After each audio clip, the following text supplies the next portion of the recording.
இந்த வீடியோட முடிவில் உங்களால் ஒரு கம்ப்யூட்டரை வந்து நீங்களாக யார் உதவியும் இல்லாமல் வந்து அசெம்பிள் பண்ண முடியும். அதுக்கு முதல்ல ஒரு சின்ன அட்வைஸ். கம்ப்யூட்டர் வந்து பில்ட் பண்ணுறது ஒன்றும் ராக்கெட் சயின்ஸ் இல்லை.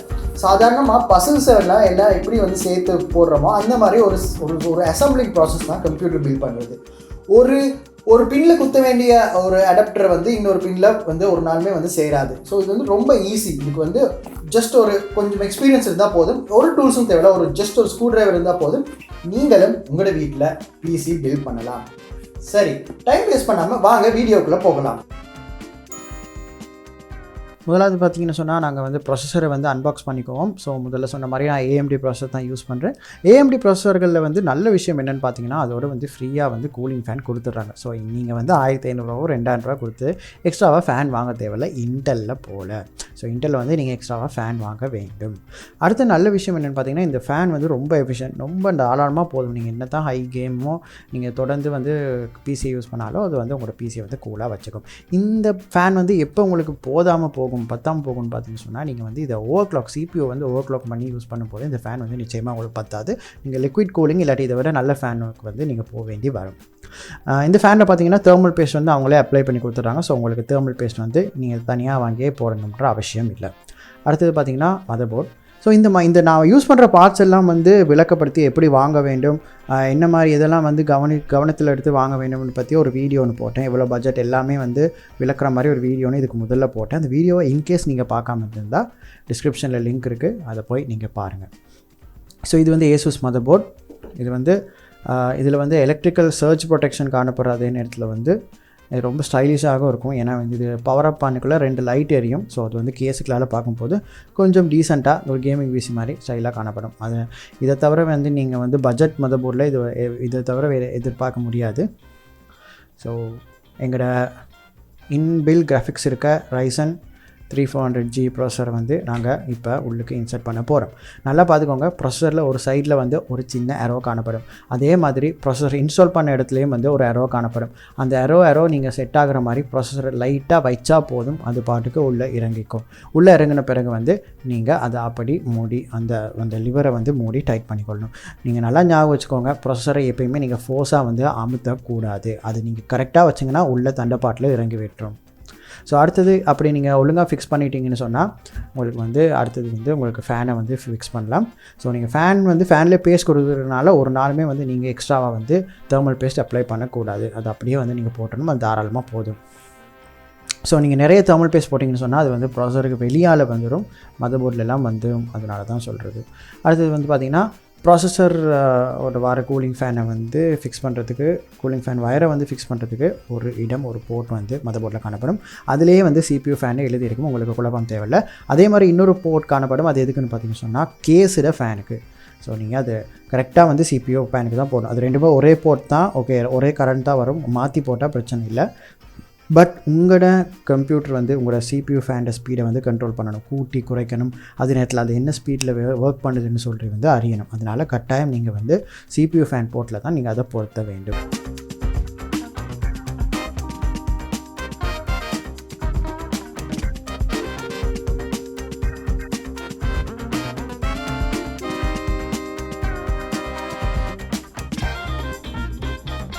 ஓகே, கேஸில் இருக்க வயர்கள் பார்த்தீங்கன்னா ஆடியோ வயருக்கு அனுப்புறது, USB வயருக்கு அனுப்புறது, USB 3.0 பெருசாக ப்ளூ கலராக இருக்குது, USB 3.0.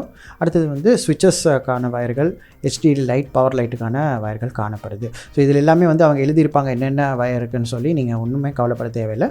ஓகே, சாட்டா வயர் ஒன்று காணப்படும். அது எதுக்குன்னு பார்த்தீங்கன்னு சொன்னால் உங்களோட கேஸில் வந்து லைட் காணப்பட்டுச்சுன்னா அதை பவர் பண்ணுறதுக்கு தான் அது காணப்படுது. ஸோ அதை வந்து நீங்கள் பவர் சப்ளையில் ஒரு சாட்டா கேபிள் எக்ஸ்ட்ராவாக இருந்துச்சுன்னா அதில் குத்தி உங்களோட பவர் கேஸுக்கு வந்து பவரை நீங்கள் கொடுக்கலாம். இன்கேஸ் கேஸில் வந்து லைட் இல்லாட்டி அந்த போர்ட் வந்து இருக்காது. வயர் மேனேஜ்மெண்ட் ரொம்ப முக்கியம். ஏன்னா வந்து இப்படி இந்த மாதிரி நான் இப்போ யூஸ் பண்ணுற கேஸை பார்த்தீங்கன்னு சொன்னால் ஒரு சைடு வந்து ஃபுல்லாக வந்து கிளாஸில் தான் இருக்குது. ஸோ ஃபுல்லாக உங்களுக்கு வந்து இந்த பக்கத்தால் பார்த்தா அந்த பக்கத்தில் தெரியும் போது யாரோ வந்து பார்த்தாலும் வந்து உங்களுக்கு வயர் வந்து அசிங்கமாக இருக்கக்கூடாது. நீங்களே யூஸ் பண்ணாலும் சரி, எப்பயுமே வந்து கம்ப்யூட்டர் பில்ட் பண்ணிக்க வயர் மேனேஜ்மெண்ட் ரொம்ப முக்கியம். ஸோ வயர் எல்லாமே வந்து பின் பக்கத்தால் வர மாதிரி வச்சுக்கோங்க. பின் பக்கம் அடுத்த பக்கம் இருக்க கவரை ஓப்பன் பண்ணிவிட்டு வயரெல்லாம் அந்த பக்கம் போட்டு உங்களுக்கு வேண்டிய வயரை மட்டும் இந்த பக்கம் எடுக்கிற மாதிரி நீங்கள் வச்சுக்கோங்க. ஸோ அது வந்து உங்களோட திறமை தான் வயர் மேனேஜ்மெண்ட்ன்றது. இந்த பக்கம் வயர் தெரியாமல் இருக்கிற மாதிரி பார்த்துக்கோங்க. அடுத்தது பவர் சப்ளை உள்ளே போட்டு வந்து டைட் பண்ணிக்கோங்க. ஸோ இதில் நான் ஏன் வந்து 450 வாட்ஸ் யூஸ் பண்ணேன்னு சொன்னால், 450 வாட்ஸ் யூஸ் பண்ணிங்கன்னு சொன்னால் உங்களுக்கு வந்து கரண்ட் குறைவாக போகும், அதே நேரத்தில் இன்வெர்ட்டரில் ஒர்க் பண்ணும், அதே நேரத்தில் வந்து உங்களோட மதர்போர்டுக்கும் கம்ப்யூட்டருக்கும் வந்து இந்த வந்து தாராளமாக போதும். நாங்கள் வந்து பெரிய கிராஃபிக்ஸ் கார்டு யூஸ் பண்ண போகிறது இல்லை, லிக்விட் கூலிங் யூஸ் பண்ண போகிறது இல்லை, அதனால் 450 வாட் வந்து தனியாக தாராளமாக போதும்.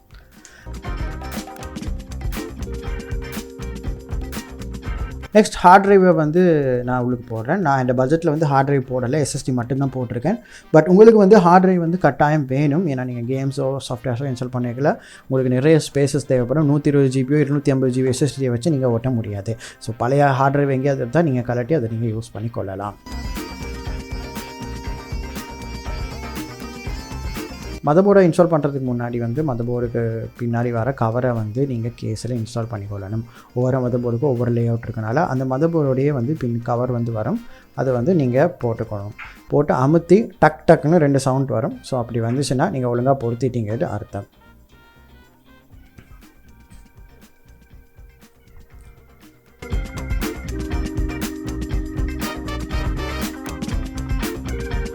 அடுத்தது மதர்போர்டை வந்து உள்ளே பொருத்துங்க. உள்ளே பொருத்திட்டு கவனமாக உள்ளே பொருத்தி உங்கள் பின்னுக்கு பேக் கவரில் போச்செல்லாம் சரியாக சேருதான்னு பாருங்கள். பார்த்த பிறகு எல்லா ஆணியையும் போட்டு நன்றாக வந்து போர்டை வந்து டைட் பண்ணுங்கள்.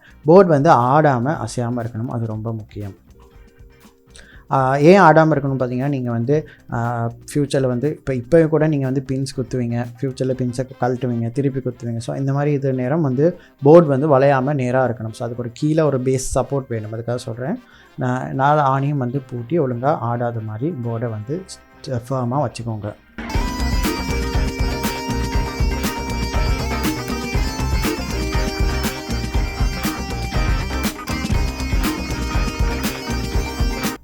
அடுத்தது தான் ரொம்ப கஷ்டமான வேலை. என்னென்னு பார்த்தீங்கன்னு சொன்னால், கேஸில் இருக்க வயர்களை ஸ்விட்சுகள் எல்லாம் வந்து மதர்போர்டோட கனெக்ட் பண்ணணும். ஸோ இதில் வந்து எல்லாமே வந்து கஷ்டம் இல்லை. ஆனால் வந்து பார்த்திங்கன்னா பவர் ஸ்விட்ச், ரீசெட் ஸ்விட்ச், அப்புறம் பவர் லைட், அப்புறம் ஹார்ட் ட்ரைவ் லைட், இது 4மே போட்டுறது வந்து கொஞ்சம் கஷ்டம்தான். ஏன்னா அது எல்லாமே வந்து குட்டி குட்டி வயராக காணப்படும். ஒரு போர்ட்டில் வந்து நீங்கள் குத்தணும். அது நீங்கள் பயப்பட தேவையில்லை. ஏன்னா அந்த போர்ட்டில் வந்து அவங்களே கொடுத்துருப்பாங்க எதுக்கு எந்த வயர்னு சொல்லி.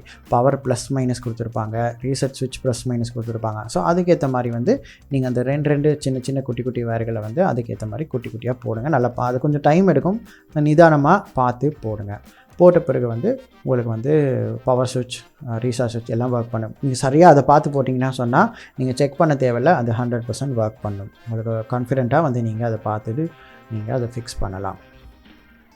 அடுத்தது அப்படியே அதுக்கு சைடில் பார்த்தீங்கன்னா ஆடியோ, முன்னுக்கு இருக்க ஆடியோ இன்டர்ஃபேஸுக்கான வயர் காணப்படும். ஸோ அதை அப்படி பொருத்திடுங்க. 2வது வந்து USB 2.0க்கான வயர் காணப்படும், அதையும் பொருத்திடுங்க. 3வது வந்து அந்த ப்ளூ கலர் பெரிய வயர் காணப்படும், அது வந்து USB 3.0க்கு, அதையும் பொருத்தி விட்டுருங்க. அது பொறுத்துறது அதெல்லாம் வந்து வேறு ஒரு வயர் இன்னொரு வயருக்கு சேராது. ஸோ அது உங்களுக்கு கவலைப்பட தேவையில்லை, ஜஸ்ட் நீங்கள் ப்ளக்இன் பண்ண வேண்டியது தான்.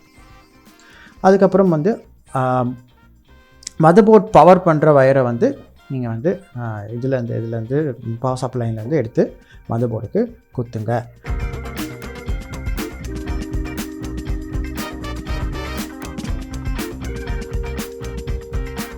மதர்போர்டுக்கு வர வந்து பெரிய பின் வந்து எல்லாத்துக்குமே சேம் தான்.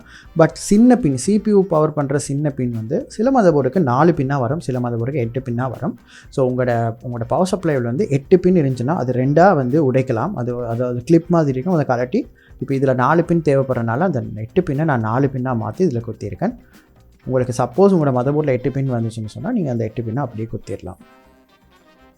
நிறைய பேர் வந்து பவர் சப்ளை வந்து தப்பாக வாங்கிட்டாங்க, இதில் 4 பின் இல்லைன்னு சொல்லி ரிட்டர்ன் பண்ணுவாங்க. அமேசானில் கூட நான் நிறைய ரிவ்யூஸ் பார்த்தேன். ஸோ அந்த மாதிரி செய்யாதீங்க. 4 பின் இல்லாட்டி 8 பின்னை 2ஆக உடைச்சிக்கோங்க.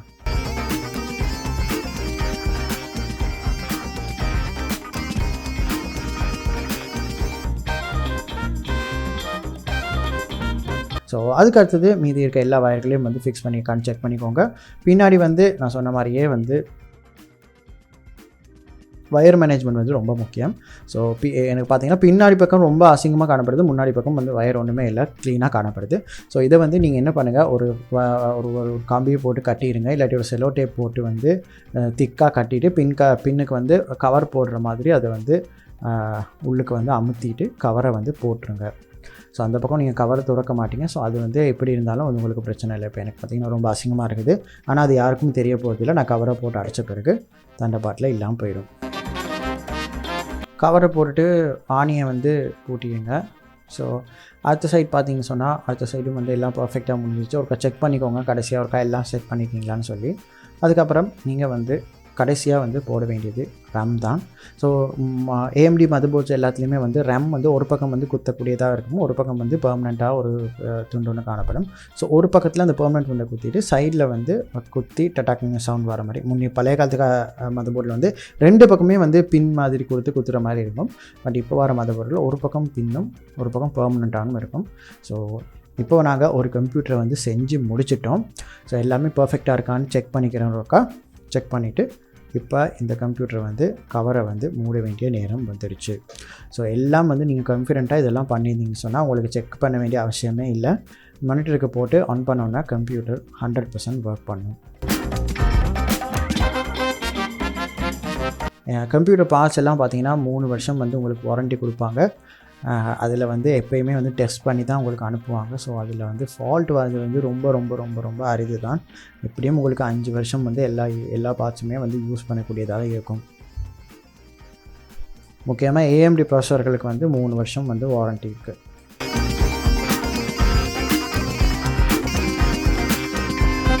ஓகே, இப்போ வந்து நான் வந்து இந்த கம்ப்யூட்டர் வந்து ஆன் பண்ணியிருக்கேன்.